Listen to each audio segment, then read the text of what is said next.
దావణగిరి కర్ణాటకలో ఒక ఎగ్జిబిషన్ జరిగిందండి. ఆ ఎగ్జిబిషన్ లో నేను మీకు ఒక వీడియో షేర్ చేస్తాను. ఇది వాట్సాప్ లో వైరల్ గా అవుతున్న వీడియో.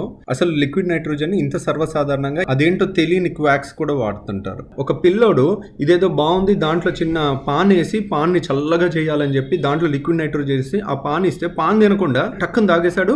ఒక్కసారి లోపలికి వెళ్ళింది, నోట్లో ఇంతలావు ఆ లిక్విడ్ అంతా గడ్డలాగా అయిపోయింది. ఊసేశాడు, ప్లస్ కొంత భాగం ఇంత మింగేశాడు. ఆ మింగింది ఈసోఫేగస్ అంటే అన్నవాహికలోంచి స్టమక్ లోకి వెళ్తుంది. ఆ బాబుకి పేగుకి కన్నం పడిపోయి పేగులో ఉన్న రసాలన్నీ బయటకు వచ్చేస్తే వెంటనే సెప్టిక్ అయి చనిపోతారు అనమాట. అలా చనిపోయారు అనమాట ఈ బాబు. లిక్విడ్ నైట్రోజన్ తాగటం వల్ల వచ్చిన డెత్స్ పిల్లల్లో చూడండి. ఇండియాలో 2 రిపోర్ట్స్ ఉన్నాయి. మేజర్ ఆపరేషన్ జరగటం ఒకరికి జరిగింది, వాళ్ళు బతికారా లేదా కూడా ఇంకా ఫాలో అప్ తెలియదు. ఇంకో అబ్బాయి ఏమో చనిపోయారని అన్నారు. ఇది తెలుసుకోకపోతే మన జీవితం మొత్తం అయిపోయినట్టే. కాబట్టి ఎక్కడ పొగలు వచ్చే లిక్విడ్ నైట్రోజన్ వాడుతున్నా కానీ పిల్లల్ని దానికి దూరంగా ఉండనివ్వండి.